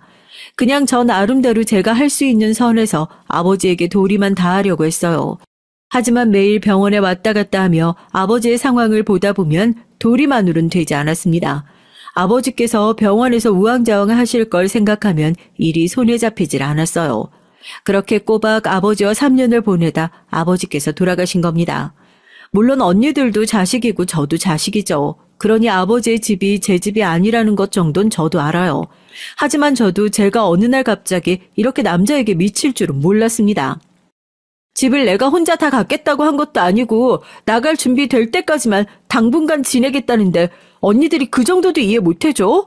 언니들이 자식으로서 부모님께 못한 것도 내가 다 했잖아. 그 정도면 나도 이 정도 권한은 있다고 생각해. 저도 이런 치사한 말까지 하고 싶진 않았지만 언니가 이제 와서 아버지 집을 파니 마니 참견하는 게 재수 없었어요. 부모가 도움이 될 때만 부모고 아닐 땐 아닌 게 아니잖아요. 너 내가 이럴 줄 알았어. 지 혼자 회사까지 그만두고 아버지 간호하네 뭐하네 생색 오지게 내더니만 다 이러려고 그런 거구나. 아버지 집 은근슬쩍 차지하려고. 아버지께서 남긴 재산이 집밖에 없어서 다행이지 많기라도 했으면 언니들과 전 아주 볼만했을 거예요. 언닌 제가 한 얘기를 듣지도 않고 제가 아버지 집을 욕심내는 줄로만 알았습니다. 됐다 됐어. 내가 언니랑 무슨 말이 통하겠냐? 알았으니까 집 다시 내놓을게. 집 나가면 내 목 챙겨서 나갈 테니까 그런 줄 알아. 전 할 말이 많았지만 애써 참았어요. 자매끼리 돈 가지고 싸우는 모습을 보면 하늘에 계신 부모님께서 얼마나 슬퍼하실까 싶어서요. 그렇게 전 아버지 집을 팔고 나와 남자친구와 살림을 차렸습니다. 그리고 우린 결혼을 약속했죠. 본격적으로 결혼 준비에 들어가 날짜도 잡고 식장도 알아봤어요. 그런데 생각지도 못한 일이 벌어져서 집을 나온 지 얼마 되지 않아 남자친구와 헤어지게 됐죠. 글쎄 알고 보니 이 남자한테 아들이 하나 있었더라고요. 어느 날이었어요. 밤에 자고 있는데 뭔가 속닥거리는 소리가 들리는 것 같아 잠에서 깼습니다. 옆에 보니 남자친구가 침대에 없더라고요. 전 놀라서 거실로 나갔죠. 새벽 2시가 다 되어가는데 안 자고 뭘 하는 건가 싶어서요. 그런데 남자친구가 혼자 베란다에서 통화를 하고 있더라고요. 순간 전 머리가 바짝 설 정도로 기분이 쎄했습니다. 이건 분명 바람이다. 여자다라는 느낌이 들었거든요. 그런데 베란다로 가까이 갈수록 들리는 말이 충격이었습니다. 우리 아들 시간이 몇 시인데 아직 안 자면 어떡해. 늦게 자면 키 안 크니까 빨리 자. 아빠가 이번 주말에 꼭 내려갈게. 제가 이 두 귀로 분명히 똑똑히 들었어요. 아들이라고 했거든요. 전 생각할 것도 없이 그대로 베란다 문을 벌컥 열었습니다. 자기야, 지금 그게 무슨 소리야? 아들이라니? 설마 당신한테 아들이 있어? 그때 남자친구의 표정을 전 잊지 못해요. 너무 놀라서 눈동자가 잔뜩 흔들리더라고요. 자기야, 그게 사실은 어떻게 된 일이냐면 내가 자기한테 얘기하려고 했는데. 남자친구는 서둘러 해명을 하려고 했지만 말을 하면 할수록 말이 안 됐어요. 남자친구에게 아들이 있는 게 맞더라고요. 잘못했으면 전 사기 결혼을 당할 뻔했습니다. 얘기는 이랬어요. 부산에서 만났을 때 남자는 전 부인과 이혼한 지 얼마 되지 않아 오랜만에 친구들과 만나 이혼 파티를 했답니다. 그날 절 만나게 된 거예요. 처음 이혼했을 때 아들은 전 부인이 데려가 키우기로 했는데 저와 만나던 중 전 부인이 재혼을 하게 됐답니다. 남자는 아들이 다른 남자를 아버지라고 부르며 사는 꼴을 절대 보기 싫었대요. 아들도 새아빠와 살기 싫다고 했고요. 그래서 남자는 아들을 다시 데려오기 위해 서울로 새로 직장을 구하려고 했답니다. 아들을 조금 더 나은 환경에서 자라게 하고 싶어서요. 그러던 중 저와 관계가 가까워지고 나니 작전을 바꾼 겁니다. 저에게 본인 아들을 키우게 하기로요. 당신이랑 결혼하기 전에 아들이 있다는 얘기는 하려고 했어. 근데 갑자기 자기 언니들이 우리 둘이 살던 거 알게 되고 집에서 나오기로 하면서 당신이 정신이 없었으니까 나까지 말을 못하겠더라고. 당신 좋은 사람이잖아. 우리 셋이 가정 꾸리고 살면 행복할 거야. 내가 당신한테 정말 잘할게. 남잔 뻔뻔하기 그지없었어요. 1년 가까이 사람을 속여놓고 이제와 숨겨놨던 자기 자식이랑 셋이 행복하게 살자는데 온몸에 소름이 다 돋더라고요. 그 순간 전 아버지의 유언이 생각났어요. 앞으로 제발 고생 좀 하지 말고 평생 제 생각만 하면서 행복하게 살라던 그 말이요. 전 아버지를 생각해서라도 단칼에 그 남자친구와 헤어졌습니다. 결혼까지 약속한 사람이긴 했지만 태어나게 1년 가까이 절 속인 사람을 믿고 평생을 살 수는 없었어요. 사실 다행이죠. 혼인신고라도 하기 전에 진실을 알게 됐으니까요. 그 일을 겪고 전 많은 것을 느꼈습니다. 세상에 보이는 것만이 전부는 아니라는 걸 말이죠. 결혼까지 생각했던 남자친구에게 아들이 있다는 사실을 알았을 땐 사실 하늘이 다 무너지는 것 같았어요. 그 정도로 남자친구를 좋아했거든요. 제 인생에 부모님 말고 절 오롯이 사랑해주는 사람이 생겼다는 게 너무 행복했었는데 그런 사람이 절 속였다고 생각하니 더 마음이 찢어졌어요. 전 남자친구와의 일을 털어버리려 부단히도 노력했습니다. 결혼 전에 안 게 다행이고 그냥 똥 밟았다고 생각하기로 했어요. 그리고 하늘에서 보고 계실 부모님께 부끄럽지 않은 딸이 되기 위해 노력했습니다. 남자한테 미쳐서 언니들한테 거짓말까지 하고 남자를 집에까지 데리고 들어와 살았던 저의 지난 시간을 반성하면서요. 전 혼자 힘으로도 당당하게 살아가야겠다 다짐했습니다. 그렇게 시간이 흘러 어느새 40대가 되어 인생을 즐길 줄 아는 싱글이 됐어요. 전 여전히 직장을 다니면서 운동도 하고 주말엔 혼자 여행을 다녀요. 연봉이 월등하게 높거나 재산이 많은 건 아니지만 혼자서도 즐겁게 인생을 즐기고 있습니다. 물론 이 나이까지 결혼도 안 하고 혼자 사는 절 보고 걱정하는 사람들도 있고요. 특히나 언니들은 아직도 만나면 절 한심하게 생각하면서 혀를 끌끌 차요. 남자한테 미쳐서 돈 것까지 할 땐 금방 결혼해서 애도 낳을 기세더니만 나는 네가 그 나이까지 혼자 살 줄 몰랐다. 그러게 아버지가 돌아가시면서도 네 걱정을 그렇게 했는데 아직도 그 모양으로 혼자 사는 거 보시면 얼마나 속상해 하시겠니? 언니들은 변한 거 없이 여전했어요. 제가 하는 일이라면 다 꼬투리를 잡고 못 잡아먹어 안달이었죠. 저도 그동안 산전수전이라면 다 겪어서 그런지 저도 이제 웬만해선 언니들한테 지지 않습니다. 혼자 사는 게 어때서? 언니들처럼 매일 형부랑 사내 못 사내 지지고 볶고 사는 것보다 낫지. 남들은 언니가 둘에 세 자매라고 하면 다들 좋겠다고 부러워들 하지만 실상을 몰라서 그래요. 저와 언니들은 여전히 남보다 못한 관계를 지내고 있습니다. 그러던 어느 날이었어요. 전 30년 만에 고등학교 동창회에 나갔죠. 인생이 참 별거 없고 허무하다는 생각이 들자 지금까지 한 번도 가지 않았던 동창회에 꼭 가야겠다는 생각이 들더라고요. 어머, 너 오진영 아니야? 네가 동창회는 웬일이야? 지난 30년 동안 우리가 먼저 연락해도 얼굴 한 번을 안 보여주더니만? 시간이 30년이나 흘러 다 아줌마가 됐어도 예전 여고생 시절의 얼굴이 다들 남아있더라고요. 더 신기한 건 성격들도 다 그대로라는 겁니다. 특히나 제가 이 동창회에 나온 이유이자 가장 보고 싶었던 바로 그 동창생도 나이만 먹었지 30년 전과 똑같은 모습을 하고 앉아 있었어요. 그 앤 바로 김진이라는 년이에요. 고등학생 시절 3년 내내 지독히도 절 괴롭힌 년이었죠. 그러게 학교 다닐 때 워낙 구질구질해서 안 그래도 난 네가 어떻게 사는지가 제일 궁금했었는데 드디어 나왔네. 근데 영 행색을 보아하니 여전히 구질구질하다. 너 아직도 거지니? 사람은 죽을 때까지 안 변한다는 말은 역시나 맞는 말인가 봅니다. 동창생 김진이 인연은 50이 다 돼가서도 학교 다닐 때랑 달라진 게 없었어요. 여고 시절 3년 내내 우리 아버지 다리 절뚝거리고 가난하다고 그렇게 괴롭히더니만 하나도 변한 거 없이 그때나 지금이나 저만 보면 못 잡아먹어서 안달이었죠. 그때 제가 정신만 좀 있었으면 아마 진이 인연이랑 한 번은 크게 싸웠을 겁니다. 당시에 어머니가 아프시다는 거에 혼자 너무 우울하고 힘들어서 끙끙 앓느라 학교에서 일어나는 일까지 스트레스 받을 여력이 제겐 없었어요. 그래서 뒤에서 저더러 거지라고 놀리고 제 교과서를 숨겨도 화도 나지 않았거든요. 그냥 거지라고 하면 듣고 괴롭히면 당했어요. 당시에 제 머릿속엔 온통 어머니 생각밖에 없었거든요. 하지만 시간이 지날수록 불현듯 그때의 일이 떠오르곤 했어요. 제 인생에서 가장 힘들었던 시기에 한 사람이라도 좋은 친구가 곁에 있었으면 얼마나 좋았을까 싶더라고요.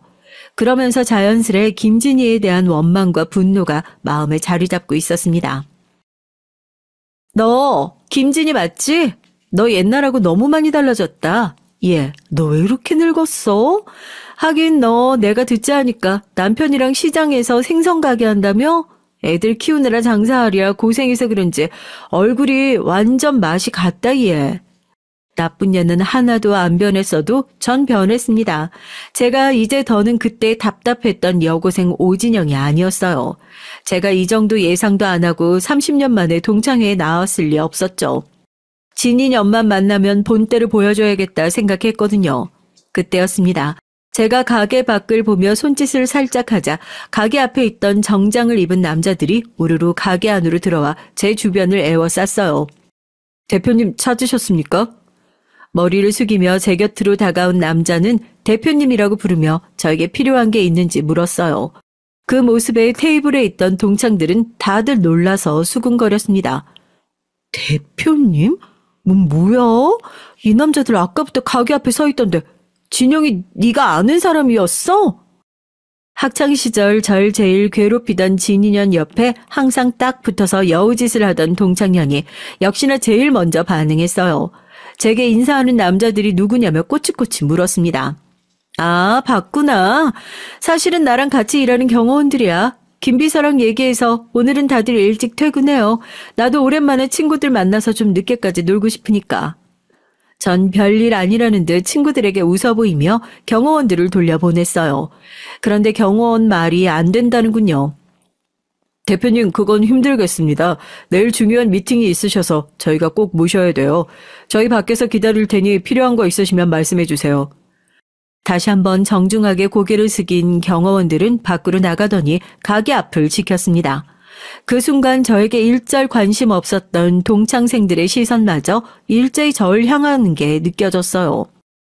어머, 진영아, 너 결혼도 안 하고 혼자 산다더니만 성공했구나. 대표님이라니? 너 설마 사업해? 경호원까지 있을 정도면 진짜 장난 아니다. 와, 결혼도 안 하고 혼자 살면서 이렇게 성공까지 하고 너무 부럽다, 친구야. 진인연이 절 괴롭힐 때 저한테 말 한 번 제대로 걸어본 적도 없는 것들이 순간 제가 좀 있어 보였는지 주변으로 몰려들면서 난리가 아니더군요. 말도 안 돼. 너 집구석도 거지에다가 대학도 못 가고 결혼도 못해서 별 볼 일 없이 사는 거 내가 분명히 들었는데? 대표는 갑자기 무슨 대표야? 어머, 진이야. 생각보다 네가 나한테 관심이 많았구나. 근데 어쩌지? 어디서 들었는지 하나도 맞는 게 없네. 나 사업해. 우리 부모님 돌아가시면서 살던 집 팔아서 내가 어디다 투자 좀 했는데 그게 대박이 나서 갑자기 이렇게 바빠졌지 뭐야? 제 말에 동창생들은 모두 다 난리가 나서 저에게 대단하다, 부럽다고 했어요. 그러던 중 역시나 제일 여우 같은 년이 가장 먼저 푼수를 떨어주더군요. 어머, 난 우리 진영이가 이렇게 대단하게 될 줄 알았다니까. 아우, 얘가 집안 형편은 어려웠어도 공부는 또 열심히 했잖아. 진이 너 좀 민망했겠다. 네가 진영이 무진장 괴롭혔잖아. 이제 우리 나이도 있는데 진이 너 진영이한테 사과해. 암튼 옛날이나 지금이나 몰아가는 데는 아주 재주가 있더군요. 여우 같은 년이 진인년에게 사과하라고 운을 떼자마자 다른 아이들까지 진인년이 저에게 사과해야 한다고 난리였어요. 그래, 그때 진이가 진영이한테 너무하긴 했지. 앞으로 다들 자주 볼 텐데 진이, 네가 이 기회에 사과해. 너 때문에 진영이가 껄끄러워서 동창회 안 나오면 어떡하냐? 이런 상황까지 예상한 건 아니지만 순식간에 테이블에 있던 친구들은 다들 짠 듯이 사과해를 진이에게 외쳤습니다. 분위기가 그렇게 흘러가자 금방이라도 얼굴이 터질 듯 빨개진 진인연이 입술까지 깨물더니 정말 제게 사과를 하더라고요. 미안해. 그땐 내가 어려서 뭘 몰랐어. 제 눈도 제대로 안 마주치고 혼자 웅얼거리는데 웃음이 터져서 혼났습니다. 그래, 그땐 네가 너무했지. 나 사실 진이 너 너무 싫어서 나중에 어른 되면 꼭 복수해야지 그랬다니까. 암튼 지금이라도 알았으면 좀 착하게 살아. 자식 키우는 사람이 그렇게 못되게 살면 네 자식이 대신 벌 받는다. 자식들 얘기를 거론하자 진인연 눈동자가 미세하게 떨리는 게 보였지만 전 아랑곳하지 않았어요. 전현이 제게 한 거에 비하면 이 정도는 복수도 아니니까요. 드디어 제 볼 일은 다 끝났으니 전 자리에서 일어났습니다. 아무래도 경호원들도 너무 오래 기다리고 내일 회의도 마음에 걸려서 더 못 놀겠다. 나 먼저 가볼게. 즐겁게들 놀아. 제가 자리에서 일어나자 기다렸다는 듯 식당 밖에 있던 경호원들이 문을 열고 들어와 제 곁에서 에스코트를 했어요. 그러자 동창들이 멋있다를 외치는 환호성이 들렸고요. 그리고 진이 그년이 주먹 쥔 손을 부들거리는 모습도 같이 보였습니다. 이게 도대체 다 무슨 일이냐고요? 사실 오늘 동창회에 저를 도와주러 온 경호원들은 당연히 제 직원이 아니에요. 제가 따로 고용한 사람들입니다. 동창회에 나온 동창들, 특히나 김진이 그년에게 내가 어떤 사람인지 보여주고 싶어 무리를 좀 했어요. 아무리 친구들 앞에서 허세를 좀 부리고 싶었다고 해도 그렇지 왜 이렇게까지 했는지 궁금하시죠? 사실은 최근 저에게 일이 좀 있었어요. 이렇게라도 안 하면 너무 억울해서 미쳐버릴 것 같았거든요. 얼마 전 제가 건강검진을 했는데 글쎄 제가 암이랍니다. 그것도 말기라네요. 처음에 의사가 위에 이상한 게 보인다고 했을 때만 해도 전 별거 아니라고 확신했어요. 2년 전에 건강검진 할 때까지만 해도 아무 문제 없었으니까요. 그런데 당시 조직검사를 해봐야 한다던 의사 선생님의 표정이 심상치 않았습니다. 부모님 두 분 다 암 전력이 있다 보니 저도 걱정 안 할 수가 없었죠. 그런데 역시나 좋지 않은 예감은 언제나 빗나가지 않았습니다. 조직검사 결과 간암에다가 위까지 전이가 된 것 같다고 당장 수술해야 한다고 하더라고요. 전 도저히 믿을 수가 없었어요. 지금까지 어디 한번 크게 아픈 적도 없었고 몸이 불편한 적도 없었는데 이렇게 한순간에 갑자기 암이라니요. 전 지난 기억들이 파노라마처럼 떠오르며 그 자리에서 꼼짝도 할 수가 없었죠. 저 자신이 너무나 불쌍하고 초라해서요. 그나마 한 가지 다행인 건 제가 지금 혼자라는 사실이었습니다. 남편도 없고 자식도 없다는 사실이 처음으로 다행이란 생각이 들었어요. 그날 전 병원에서부터 집까지 1시간도 넘게 걸리는 거리를 걸어왔습니다. 처음 병원에 나왔을 땐 걸을 수도 없이 온몸에 힘이 하나도 없더니만 한번 걷기 시작하자 머릿속까지 생각이 꼬리에 꼬리를 물고 정신없이 이어져서 도저히 걸음을 멈출 수가 없었어요. 그리고 내가 만약 올해 안에 죽게 된다면 난 무엇을 가장 많이 아쉬워하고 후회하게 될까 떠올려 봤습니다. 그 순간 머릿속에 떠오르는 것이 있었어요. 이젠 다 잊었다고 지난 일이라고 착각하고 살았던 바로 지난 과거의 일이에요. 사실 제가 학창시절 사연이 좀 있어요. 지금까지 제 삶에 원대한 영향을 미칠 정도로 큰 일이었죠. 병원에서 나오자마자 전 은행에 가서 제 통장에 남은 잔고부터 확인했습니다. 그리고 심부름센터에 연락해서 고등학교 동창 김진희에 대해 알아봤어요. 전 그년이 만약 저보다 잘 살고 있다면 너무 억울할 것 같았어요. 그런데 하늘이 그 정도로 절 미워하진 않으시는지 김진희 그년도 벌을 받긴 받았더군요. 고등학교 때 제가 알기론 아버지가 동네에서 가장 큰 슈퍼마켓을 운영해서 집이 좀 산다고 알고 있었는데 일찍 시집 가서 고생을 좀 했더라고요. 남편이 작은 사업을 하다가 쫄딱 망해서 집까지 날리고 동네 시장에서 5년 넘게 생선가게를 하고 있더라고요. 그 얘기를 듣는데 너무 신나서 웃음을 참을 수가 없었습니다. 고등학교 3년 내내 동네에서 구멍가게를 하는 아버지를 둔 저더러 가난하다고 거지 같다고 놀리더니만 이제 본인이 거지같이 살고 있었어요. 동창회 때 경호원까지 고용해 그 재수없는 진인형 코를 납작하게 해줬으니 이 정도면 됐다. 그쯤하고 그만두려고 했죠. 그런데 동창회 날 새롭게 안 사실이 하나 있었어요. 동창들끼리 쑥덕거리는 소리를 하나 들었는데 제 흥미를 끌더라고요. 진이 아들 고등학교 가더니 그래도 잠잠한가 봐. 중학교 땐 그렇게 사고를 치고 다니더니만. 진이 년에게 고등학교에 다니는 아들이 하나 있대요. 그런데 그 아들이 중학교 때 하도 사고를 쳐서 전학을 2번이나 갔다고 하더라고요. 잠잠하긴 고등학교 가도 뭔 짓을 하고 다니는지 얼마 전에 경찰에서까지 집으로 찾아오고 난리도 아니었대. 뭐? 경찰? 아니 아직 어린애가 또 무슨 사고를 쳤길래 경찰이 집에를 찾아와? 말도 마. 진이가 자기 아들하고 상관없는 일이라고 딱 잡아 뗐다고 하는데 내가 보기엔 분명 진이 아들이 또 뭔가 사고 친 거라니까. 그 아들 녀석이 고등학교에 가서도 뭔가 사고를 쳤는지 얼마 전 진이년 집에 경찰까지 왔다고 하더라고요. 전 그 얘기를 듣는데 뭔가 마음이 찜찜했습니다. 무슨 일일까 너무 궁금했거든요. 그래서 하는 김에 다시 한번 심부름센터에 진이 아들 녀석의 일에 대해 의뢰를 했죠. 그런데 제가 알아보길 참 잘했더군요. 진이 아들이 다니는 학교의 한 학생이 최근 전자담배를 파는 매장에 밤에 몰래 들어가 어마어마한 양의 전자담배를 훔쳤대요. 학생이 검거되고 나서 그 일로 경찰이 조사를 했는데 전자담배를 훔친 학생은 본인이 하고 싶어서 한 게 아니라 누군가 시켜서 어쩔 수 없이 담배를 훔친 거라고 증언했답니다. 평소에도 괴롭히던 애들이었는데 담배를 안 훔쳐오면 집에 불을 내버리겠다고까지 했대요. 그중 주동자가 바로 진이년 아들이었습니다. 훔친 아이가 주동자가 따로 있다고 얘기하긴 했지만 증거가 없어서 진이년 아들은 제대로 조사도 안 받고 끝났나 보더라고요. 제 입으로 이런 말까지 하고 싶지 않지만 역시 핏줄은 무시 못합니다. 어미가 학교 다닐 때 하던 짓을 아들놈도 똑같이 했더라고요. 진인연이 학교 다닐 때 자신이 아끼는 손목시계가 사라졌다면서 절 범인으로 지목한 적이 있었거든요. 그때 일이 얼마나 억울했으면 지금까지도 생생해요. 선생님, 저번부터 오진영이 제 시계 예쁘다고 부러워했거든요. 분명 제가 가져간 거라니까요. 친구를 무조건 의심하면 안 되지. 진영아, 진이가 자꾸 얘기하니까 가방 좀 확인해봐도 되겠니? 이미 김진이 그년이 제 가방에 손목시계를 넣어뒀으니 당연히 제 가방에서 손목시계가 나왔습니다. 그날 담임 선생님께 맞은 걸 생각하면 아직도 너무 답답하고 억울해요. 그 순간 전 이대로 넘어가선 안 되겠다 싶었어요. 김진이 그년이 제 앞에서 당황하는 얼굴 정도는 보고 싶다는 생각이 들었어요. 전 곧바로 심부름센터에 의뢰해 진이년 아들이 사건의 주동자라는 증거를 찾아달라고 했습니다.